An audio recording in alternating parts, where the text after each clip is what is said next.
এইবার আমরা ক্লজকে কিভাবে ভাগ করা হয় দেখো। ক্লজকে মূলত তিনটে ভাগে ভাগ করা হয়। একটাকে বলছে ইন্ডিপেন্ডেন্ট ক্লজ। এই ইন্ডিপেন্ডেন্ট মানে হচ্ছে স্বাধীন বাক্যাংশ বা স্বাধীন উপবাক্য। এই যে স্বাধীন কথাটা বললাম, এর আরো নাম আছে, সেটাকে বলা হয় মেইন ক্লজ বা প্রিন্সিপাল ক্লজ বা ম্যাট্রিক্স ক্লজ। নামগুলো জেনে রাখো, মেইন ক্লজ, প্রিন্সিপাল ক্লজ এগুলো তোমরা জানতে, ডিপেন্ডেন্ট ক্লজ, ইন্ডিপেন্ডেন্ট ক্লজ নামটা জানতে, কিন্তু ম্যাট্রিক্স ক্লজ এটাকে বলা হয় ম্যাট্রিক্স ক্লজ।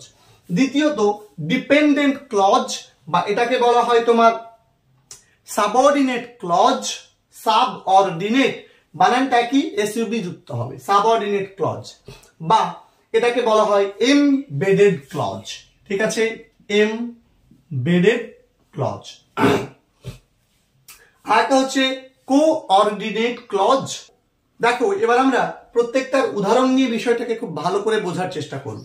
আমি ধরে বললাম this is the house which your father built, which your father built, B-U-I-L-T, built। আচ্ছা লক্ষ্য করে দেখো, গোটা একটা সেন্টেন্স, সেন্টেন্সের মধ্যে এটা ক্লজ হচ্ছে কারণ দেখো এটা একটা ভার্ব আছে, তাহলে ভার্বের আগে একটা সাবজেক্ট, এটা প্রেডিকেট। আবার দেখো এটাও কি ইউর ফাদার সাবজেক্ট, বিল্ট হচ্ছে প্রেডিকেট, প্রেডিকেটের মধ্যে ভার্ব অংশটা। এখন এই যে WH ওয়ার্ড যেগুলো আছে, যে WH নটা WH ওয়ার্ড, দ্যাট এগুলো থাকে, ইফ, ঠিক আছে, অনেক রকম তোমার লিঙ্কার গুলো যুক্ত হয়, ওগুলো সমেত ওগুলোকে নিয়ে একটা ধরতে হয়। তাহলে এইটা একটা ক্লজ হয়ে যাচ্ছে, এটা একটা ক্লজ হয়ে যাচ্ছে। এবার ভালো করে দেখো, দুটো ক্লজ আমি আইডেন্টিফাই করতে পেরেছি। এখন এই ক্লজ দুটো কোনটা, কি ধরনের ক্লজ, এটা তোমাকে ঠিক করতে হবে। দেখো দিস ইজ দ্য হাউস, এই হলো বাড়িটা, তাহলে এই হলো বাড়িটা আমি বললাম, বা এটা বাড়ি, এটা হয় বাড়ি। ঠিক আছে, এটা হয় বাড়ি বললে দেখো কোনো অর্থ প্রকাশ করতে কোনো অসুবিধা হচ্ছে না, বা এটুকের মিনিং বুঝতেও তোমার কোনো অসুবিধা হচ্ছে না। তাহলে যখন দেখবে কোনো একটা ক্লজের, যখন দেখবে কোনো একটা ক্লজ স্বয়ং সম্পূর্ণ, বলছে স্বয়ং সম্পূর্ণ, স্বয়ং সম্পূর্ণ, এবং ক্লজটা পরিপূর্ণ অর্থ প্রদান করতে পারে, পরিপূর্ণ অর্থ প্রদান করতে পারে, অর্থ প্রদান করতে পারে।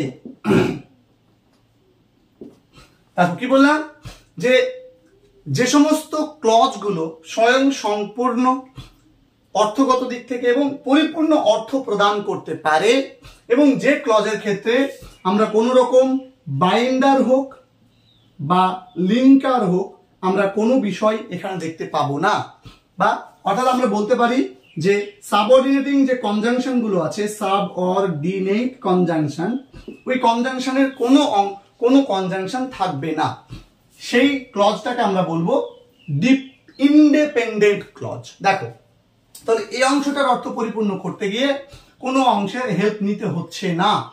দ্যাট মিনস এই অংশটাকে আমি বলবো ইন্ডিপেন্ডেন্ট ক্লজ, মানে হচ্ছে স্বাধীন বাক্যাংশ,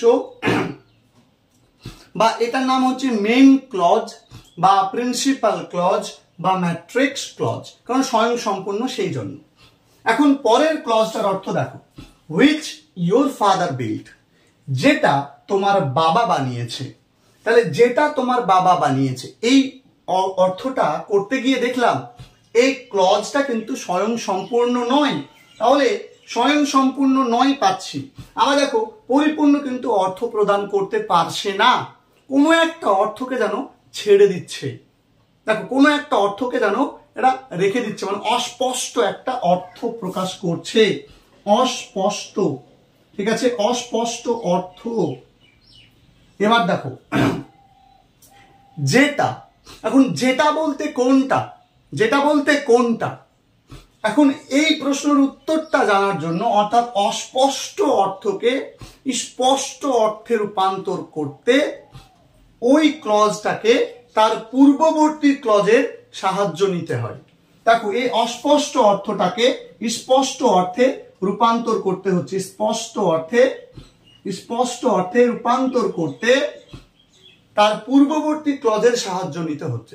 পূর্ববর্তী ক্লজের কোনো একটা শব্দের হতে পারে বা পুরো ক্লজটারও হতে পারে। Which your father built, which মানে যেটা, যেটা বলতে কোনটা, না তো দা হাউস, বাড়িটা। তাহলে এই ক্লজটাকে দেখলাম যে ক্লজটা পরিপূর্ণ অর্থ প্রদান করতে পারছে না, অস্পষ্ট অর্থ প্রদান করছে, অর্থাৎ এটি স্বয়ং সম্পূর্ণ নয়। এর অস্পষ্ট অর্থটাকে স্পষ্ট অর্থে রূপান্তর করতে হলে আমাকে তার পূর্ববর্তী ক্লজের উপরে নির্ভরশীল হতে হচ্ছে। সেই জন্য এই ক্লজটাকে আমরা বলি ডিপেন্ডেন্ট ক্লজ। যেহেতু এই ক্লজটার সঙ্গে বাইন্ডার বা লিঙ্কার বা সাবঅর্ডিনেট কনজাংশন গুলো যুক্ত থাকে, তাই এগুলোকে যখন যেগুলো সাবঅর্ডিনেট কনজাংশন হয় সেগুলোকে আমরা সাধারণত বাইন্ডার বলে থাকি। এই বাইন্ডার গুলো যখন যুক্ত থাকে তার মানে বুঝে নিতে হবে ওই যে টোটাল ক্লজটা, এই ক্লজটা হয়ে যাবে তোমার ডিপেন্ডেন্ট ক্লজ বা এমবেডেড ক্লজ, বা তোমার হয়ে যাবে বা কি হয়ে যাবে, বা তোমার হয়ে যাবে, এটাকে আমরা বলেছিলাম সাবঅর্ডিনেট ক্লজ। সংক্ষেপে আমরা এটাকে সাব ক্লজ রূপেও দেখব। ক্লজ কিন্তু একটা খণ্ড বাক্য, সুতরাং এইটা খণ্ডিত হয়ে যাচ্ছে। খণ্ডিত হওয়ার পরেই তার অর্থটাকে আমরা বুঝছি যে সেটা কোনটা কোন ক্লজে পড়ছে। Next example, where he has gone remains unknown. Where he has gone remains unknown. এখন প্রশ্ন হলো এই যে where he has gone, দেখো তো এখানে এই যে he subject, has verb, gone পর্যন্ত verb। আচ্ছা, তারপরে আবার দেখো তো যে পুরো বাক্যটার মধ্যে রিমেন্স কথাটা কি আছে বলতো? পুরো বাক্যটার মধ্যে রিমেন্স কথাটা কিন্তু একটা কি আছে? পুরো বাক্যের মধ্যে রিমেন্স কথাটা কিন্তু একটা ভার্ব, আর ভার্বের আগে একটা টোটাল দেয় সাবজেক্ট, তাহলে টোটালটা হচ্ছে বাক্যের সাবজেক্ট, টোটালটা হচ্ছে বাক্যের প্রেডিকেট। তাহলে সাবজেক্ট বাদে তাহলে এটা প্রেজেন্ট টেন্সে আছে, বুঝতে পারলাম। টোটালটা ক্লজ, এবার ক্লজটাকে ডিভাইড করতে হবে। দেখো ক্লজটা ডিভাইড করতে গিয়ে দেখতে পাচ্ছি যে where he has gone, এখান থেকে এই একটা অংশ ক্লজ হয়ে যাচ্ছে। কেন? কারণ এটা সাবজেক্ট, বাকি অংশটা প্রেডিকেট। এখন প্রশ্ন হলো দেখো যে রিমেন্স আননোন মানে কি বলছে? অজানা রয়েছে। এইটুকের মধ্যে দিয়ে কিন্তু কোনো অ্যাম্বিগুয়াস অর্থ প্রকাশ পাচ্ছে না, অস্পষ্ট ধারণা প্রকাশ পাচ্ছে না। সুতরাং এইটাকে আমরা কি বলবো? একটা ইন্ডিপেন্ডেন্ট ক্লজ বলবো বা প্রিন্সিপাল ক্লজ বলবো। আর এই যে হোয়ার হি হ্যাজ গন, কোথায় সে গিয়েছে, কোথায় সে গিয়েছে, কোথায় গিয়েছে, কোথায় সে গিয়েছে, রিমেন্স আননোন, সেটা অজানা। তাহলে কোনটা অজানা, কোনটা তো কোথায় সে গিয়েছে। তাহলে এই অংশটাকে আমরা বলবো তোমার সাবঅর্ডিনেট ক্লজ, এটাকে আমরা 2 নম্বর করলাম, তাহলে এটা 2 নম্বর, এবং এই অংশটা হচ্ছে 1 নম্বর, এবং এই টোটাল অংশটাকে তুমি তুলে দিয়ে এখানে ইট বসিয়ে দাও, ইট রিমেন্স আননোন, এটা অজানা, তাই না? তাহলে প্রশ্ন হয়ে গেল, কিন্তু হোয়ার হি হ্যাজ গন, সে যেখানে গিয়েছে সেটা কি? একটা প্রশ্ন কিন্তু থেকে যাচ্ছে, অস্পষ্ট ধারণা। অর্থ ক্লিয়ার করতে গেলে আগেরটার দরকার হচ্ছে, সেটা অজানা। জায়গাটা কি? জায়গাটা পরিচয় পাওয়া যাচ্ছে অজানা। তাহলে আমি আরো একটা এক্সাম্পল নিয়ে দেখো, they are rich but they are unhappy. They are rich but they are unhappy. একটা বাক্য নিলাম, হি plays the piano and his sister plays the guitar. এবার লক্ষ্য করে দেখো, এই অংশটার মধ্যে আমরা দেখতে পাচ্ছি যে বাট, অর্থাৎ যখন দেখবে কোন একটা ক্লজ ফ্যান বয়েজ অর্থাৎ কোঅর্ডিনেট ক্লজ দ্বারা, মানে কোঅর্ডিনেট কনজাংশন দ্বারা যুক্ত আছে, for, and, nor, but, or, yet, still, so, এইরকম তোমার কোনো কোঅর্ডিনেট কনজাংশন দিয়ে যুক্ত আছে, তখন বুঝে নিতে হবে কোঅর্ডিনেট কনজাংশন দিয়ে যুক্ত থাকা, অর্থাৎ ওই কোঅর্ডিনেট কনজাংশনটাকে তুমি বাক্য থেকে তুলে দাও। তুলে দিলে বাকি আগের যে ক্লজটা থাকবে, এটা একটা ক্লজ এবং এটা একটা ক্লজ, এই দুটো ক্লজই কিন্তু এখানে প্রিন্সিপাল ক্লজ। দেখো কোনোটার অর্থ প্রকাশ করার জন্য কোনোটার উপর নির্ভরশীল হতে হচ্ছে না।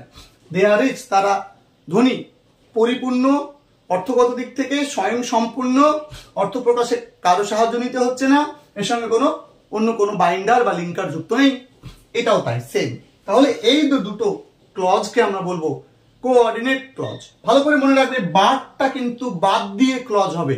কোঅর্ডিনেট ক্লজের ক্ষেত্রে বাটটাকে বাদ দিয়ে এই অংশটা একটা ক্লজ এবং এই অংশটা একটা ক্লজ ধরতে হবে। পরেরটা লক্ষ্য করে দেখো, হি প্লেজ দ্য পিয়ানো, সে পিয়ানো বাজায়, and his sister plays the guitar, এবং তার বোন বাজায় কি গিটার। এখন দেখো এই যে বলেছিলাম for, and, nor, but, both and এরকম, তাহলে এখানে and কথাটা আছে তাই না, তাহলে ওটা বাদ দিয়ে আগেরটা হয়ে যাবে আমার একটা সেন্টেন্স আছে। দেখো হি সাবজেক্ট প্লেজ ভার্ব, আর বাকি অংশটা ধরে নিলে প্রেডিকেট, তাহলে ভার্ব ও পাচ্ছি প্রেডিকেটও পাচ্ছি। His sister subject plays verb are the guitar, তাহলে গোটাটা এটা ভার্ব পাচ্ছি আর গোটাটা সাবজেক্ট বাদে বাকিটা প্রেডিকেট পাচ্ছি। তাহলে এইটুকু আমি বলতে পারি একটা ক্লজ। তাহলে এই অ্যান্ড বাদে আগের অংশটুকু একটা ক্লজ, নাম হচ্ছে কোঅর্ডিনেট ক্লজ, অ্যান্ড বাদে পরের অংশটুকু একটা ক্লজ, সেটা হচ্ছে কোঅর্ডিনেট ক্লজ।